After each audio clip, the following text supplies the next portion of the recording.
Okay, so this is exercise 1, and what we want to do with exercise 1 is keep them in order. So when you get your Rider Waite deck, then all I want you to do is literally just go through every single card, look at it, and tell me and say it out loud exactly what it is that the tarot card is a picture of. This is a picture of a person with a stick, a flower in one hand, and a dog about to walk off a cliff. It's as simple as that. This technique is really about you focusing on the card and just looking at it. Obviously, some of you may be familiar with these cards and these decks, others won't. So this is really just to get you used to actually what these cards look like. Again, this is a man, he's got one hand raised up. It looks like he's got a wand in his hand, in his right hand, and some kind of table with altar or magical equipment on it. He's surrounded by flowers. This is a lady sat down. It's called the High Priestess. I can see a moon, I can see 2 towers. She's got some sort of tapestry behind her and a hat on that's a little bit odd. You don't need to be looking into too much depth. All you need to do is just make sure that you're looking at the cards and spending a little bit of time looking at each card.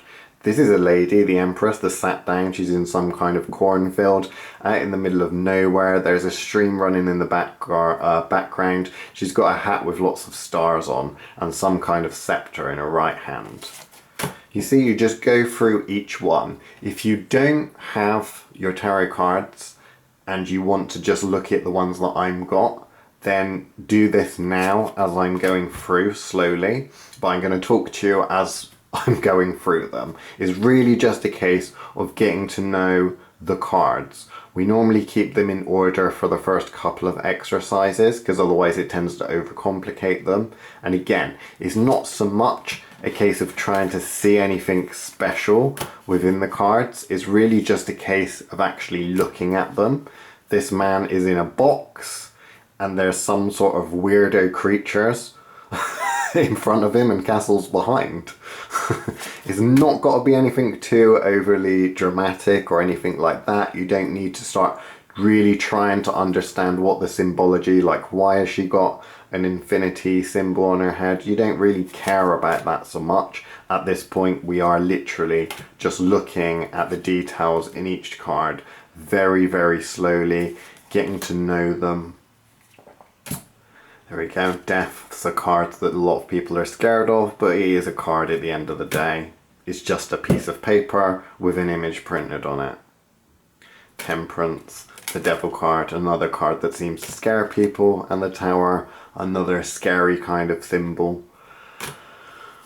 Again, you don't need to be scared of these cards or look into them at this point in too much detail. All you really need to do is just get to know them and be comfortable with saying out loud and describing. Now, when I do this in a group, a lot of people, you would be surprised. I will say, okay, just describe what's in the picture. And they'll go, I don't know what's in the picture. When actually, you know, being put on the spot and asked what's in this picture, just describing what is in the picture to begin with is bad enough and difficult enough in itself. This is a picture of people fighting with sticks. I mean, some people will stay and be like, what is, you know, it's just getting you comfortable with just saying what at face value this card is a picture of.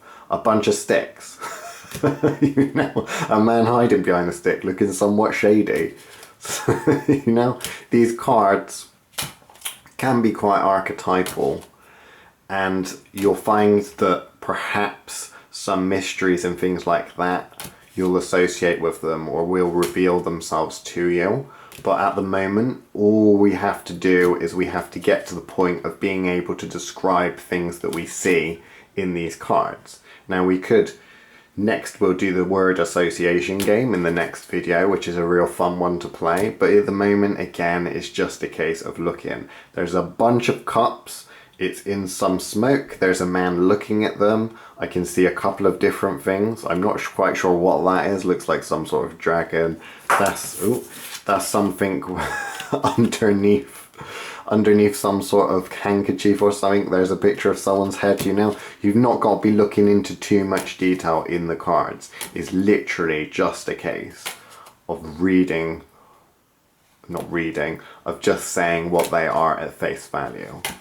You know, get comfortable. When you've gotten to the stage where you can comfortably say, that is a heart with a couple of swords stuck through it, that's someone lying down, you know, things like that, then it's a case of moving on to the next video. If you can do that with every card and just walk, you know, look through each one, and when you just say something out loud easily and you're comfortable with doing it, that is the point in which it's time to move on to the next video. But don't move on to the next video until you can do that. I know it's a deceptively simple exercise, but believe you me, these exercises will get a lot more complicated. But at the end of the day, I don't know who you are, what your background is, so we need to keep things as simple as absolutely possible.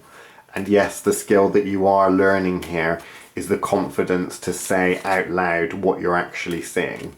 There's the last card. If you can do what I've told you easily, then move on to the next video.